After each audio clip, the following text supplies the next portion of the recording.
Department of Social Development has recently announced that it will be considering a universal basic income grant.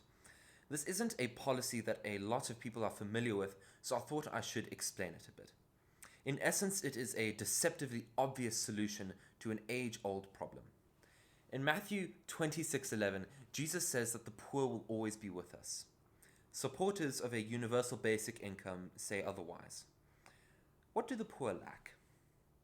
Money. So what's the solution? Give them money. It is quite deceptively obvious. Universal basic income is a monthly payment government gives you just for existing. Your employment status, current level of income, race, and other defining factors don't make a difference. Everyone, absolutely everyone, receives the UBI check. Billionaire business owners, bus drivers, domestic workers, teachers, street hawkers, and university students would all receive it. Universal. This is an idea that has gained popularity in recent years because it makes sense in a lot of ways. Firstly, it would stimulate the economy. Economic growth is driven by spending. Consumer spending is what businesses thrive on. You also benefit from spending in the economy. If people spend more, businesses grow.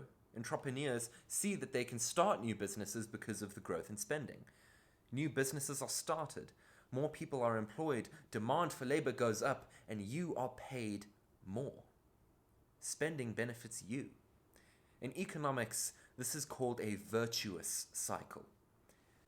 A UBI would also make the free market a fairer playing field. Inequality would be reduced because a UBI is essentially a transfer from the rich to the poor. This is because UBI is funded by tax revenue government collects from the ultra-wealthy. Lowering inequality reduces social unrest and allows for a stronger economy because more people can participate.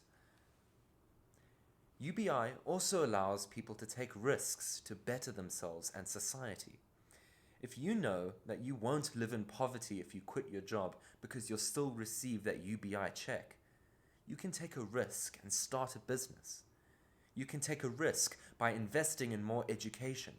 You can also devote time to valuable activities that we don't model in economics, like looking after sick parents or young children. A UBI would also be an improvement over existing social welfare programs because it allows for personal self-determination.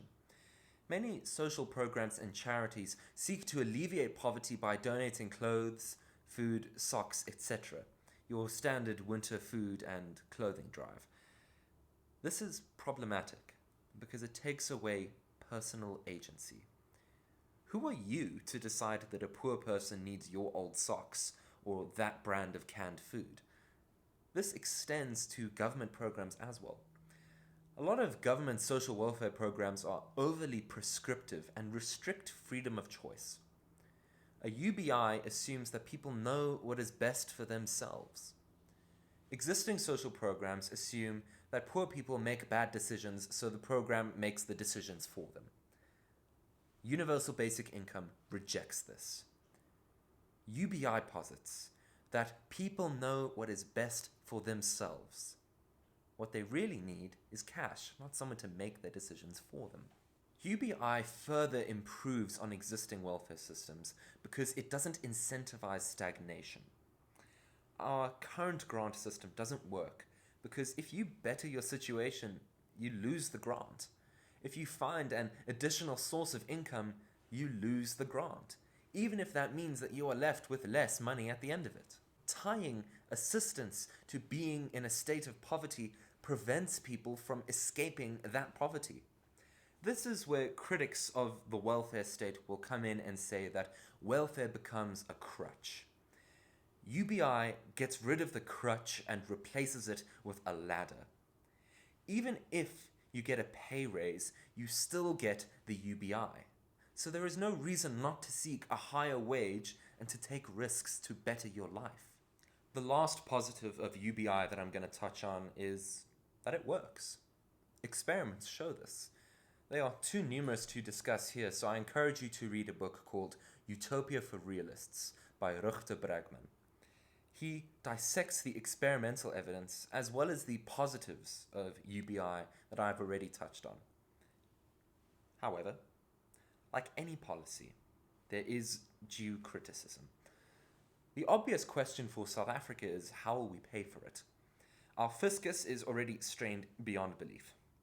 A UBI could either be funded by cutting back on other parts of the budget or by increasing taxes. Realistically, it would be a combination of both. This is a difficult and unpopular compromise to make.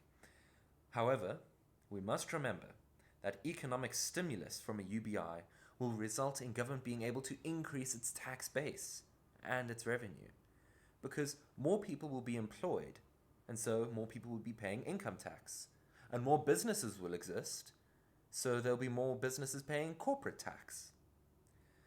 This is an idealistic, ambitious policy, even if it doesn't work.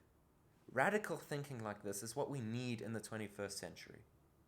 Humanity only progresses when we take these broad, idealistic risks, when we dare to dream of a radically different world, a world without poverty. And that is my hot take.